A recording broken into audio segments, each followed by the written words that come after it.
What's up guys, welcome back to Everything Wedding. Thank you guys so much for clicking on today's video. As usual, we're super excited to have you guys on the channel.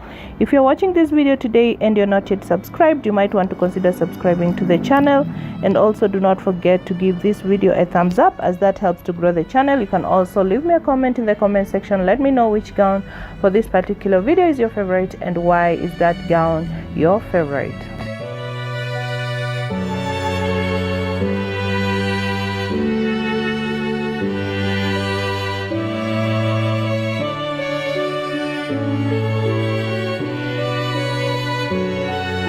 So in today's video, as we get to enjoy these stunning gowns, we are going to be sharing with you everything you need to know about wedding contracts.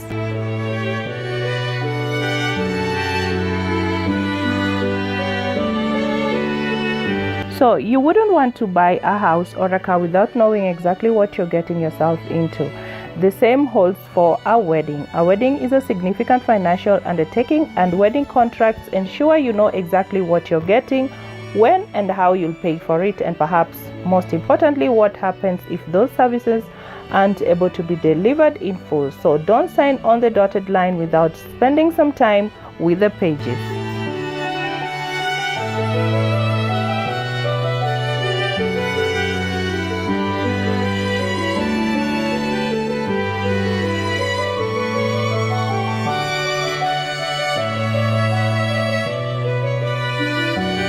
As elementary as it sounds, you need to read the contract. This is a really big investment. You shouldn't throw $10,000 or $15,000 at something not knowing what's going on. But what's included in these agreements? What's the proper protocol for signing one, and what does all that legal jargon actually mean?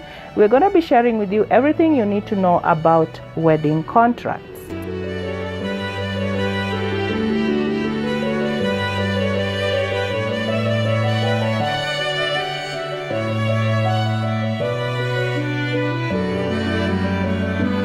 So why are wedding contracts important?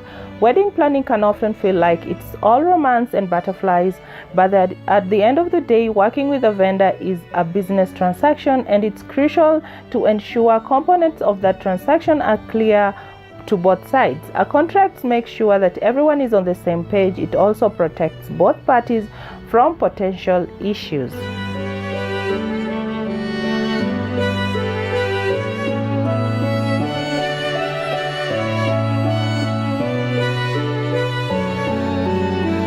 So to that end, you should expect a contract from pretty much every vendor participating in your wedding. So make sure that everything you expect from the vendor is in the contract. Is the most important thing that you have to do. If it's not in the contract, it doesn't necessarily matter. You could have something in an email, but that doesn't necessarily count. If you want it, put it in the contract. For the rest of the document, think like a journalist. Kindly determine who, what, when, where, why, how many, and how much your agreement, and be sure those items are included.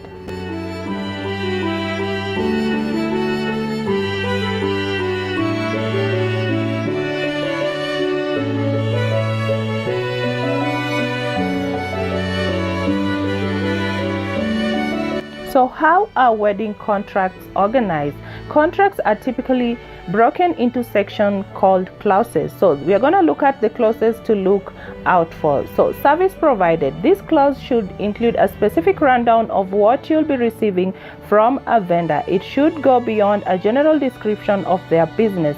If you're getting photography services, what does that mean? Are you getting a certain number of hours or a certain number of photos? What should be included in the service section? And that's exactly what you should include.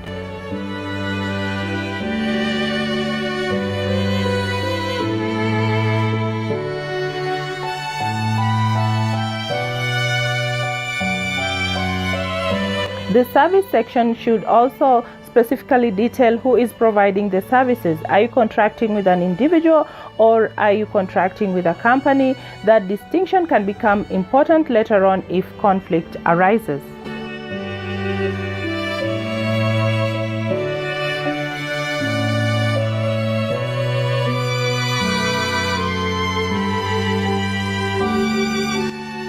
This section is also where you'll find logistical details as well as communication guidelines. The latter is especially important when working with a planner. Clearly knowing what's included in a month of day off or full service wedding planning package will help you to understand when you can expect their services to kick in and how quickly you should expect to receive a reply from them during the wedding process.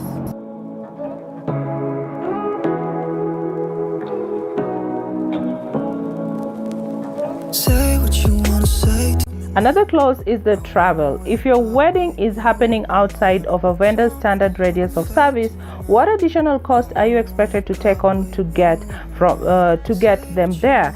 Is it a per diem, or are you agreeing to book a reimbursed flight? Are you reimbursing their meals? Are you booking a hotel room for them? If you will be driving, will there be a mileage charge? Knowing the answer to these questions is crucial for budgeting purposes. Eyes closed, like we're dreaming even when we're not.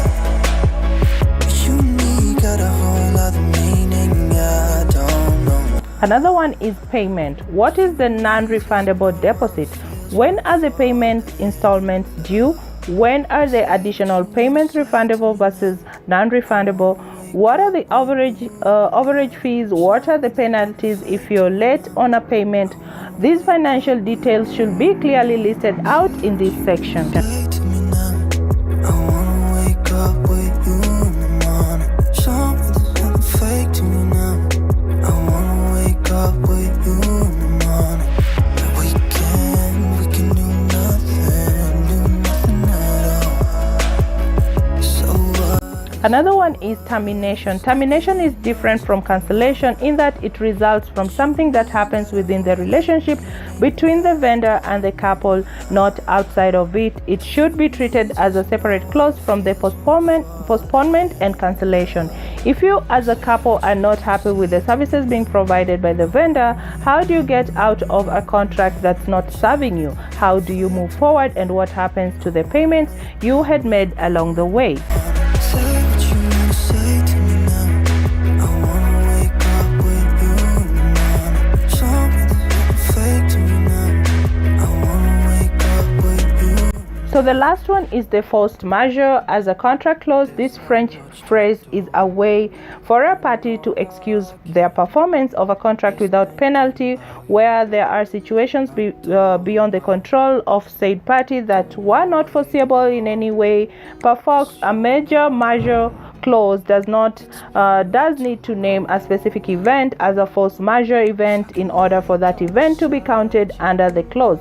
Examples of force majeure events include hurricanes, wildfires, tsunamis, destruction of a venue or a wedding location, and yes, pandemic. That I will see you soon.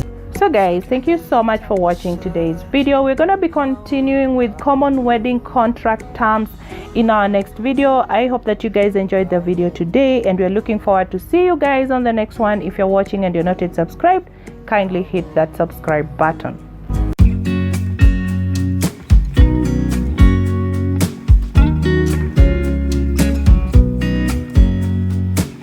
I know that I haven't been who I was. I am supposed to be the one you can trust. I feel so useless cause I let you down. I hope there's some way I can make it alright, cause I know that you deserve much more